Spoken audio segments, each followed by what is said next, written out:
I've yet to meet a physical therapist who has gotten the adequate, extensive training and knowledge on how to do physical therapy billing from PT school.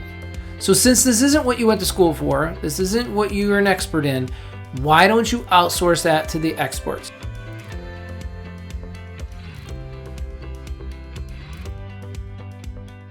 Hey everybody, welcome back to another one of our three-part series, or series I should say. Some are 5, some are 4.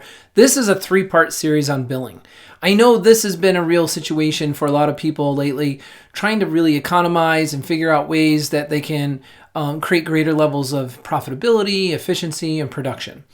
For many practices, the message that we've been trying to send out is it is time for a paradigm shift.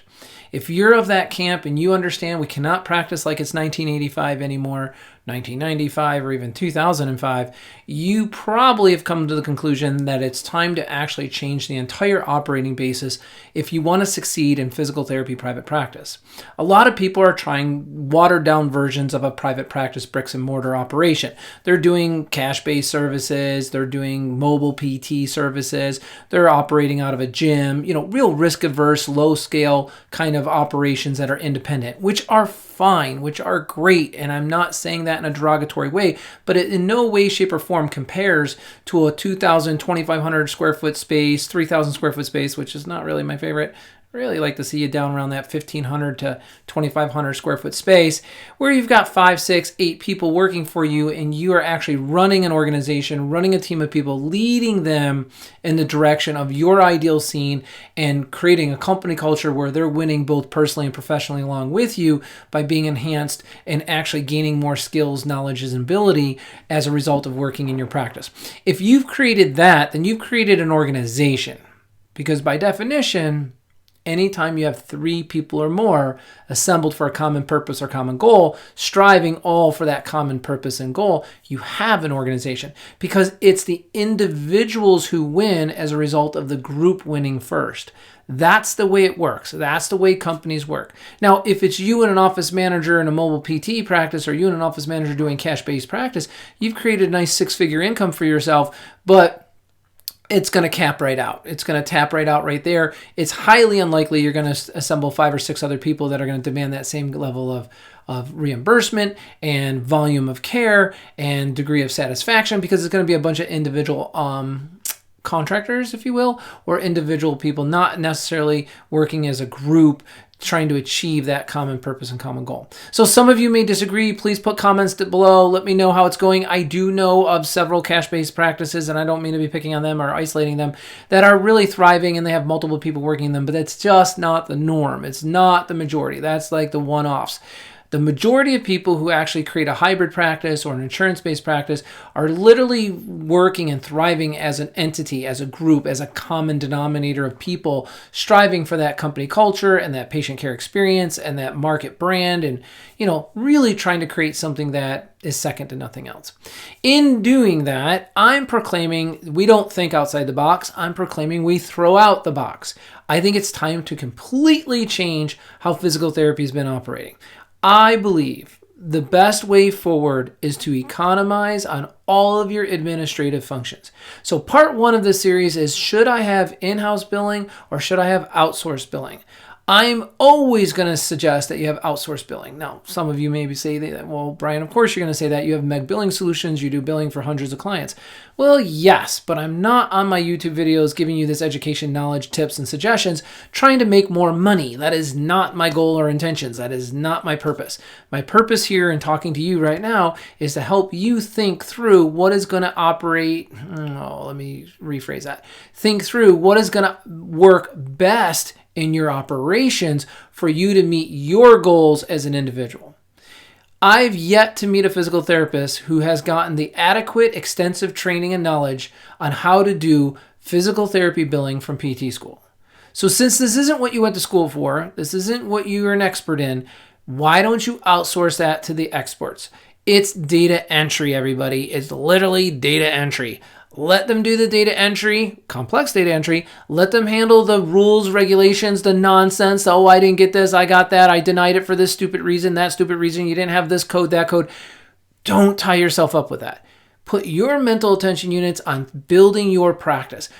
building a company culture that's second to none, that the best and brightest want to work at, enhancing your patient care experience.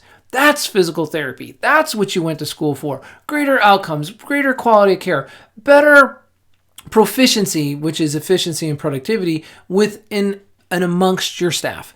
That is your job as the CEO, is lead people to the vision where they're going to work at your place of business forever, because there's never a better place to be. If you get caught up in having to manage an in-house billing department, you're splitting your attention now to getting paid and appeals, denials, rejections. What form this, what form that? Why didn't they pay this? Why did they overpay this, not overpay that? Did we do something wrong with our codes or our modifiers? What are we doing, right?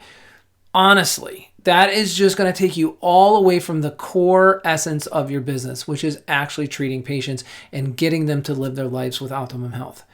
If you're going to ignore that and you're going to do in-house billing anyways, please reach out to us. In this case, I do have a billing program where I break down the pros and cons, good, bad, and the ugly on in-house billing, pros and cons, good, bad, and ugly on outsourcing. Learn from that. I talk about EMR systems. I talk about the different chairs in the billing department, the EOB officer, billing officer, ACO, account control officer. I go into all those details, the specific statistics that you should be using to manage them. But listen, if you're doing that, you're going to have to dovetail those actions, those 3 chairs, with your 2 chairs in the front. Patient registration, insurance verification. Then you've got collections on the back. Then you have your clinicians who have to fill out the appropriate forms. And then you got your insurance verification officer, verification, authorizations, reauthorizations. You see where I'm going with that? You see the complexity and the web that goes into that?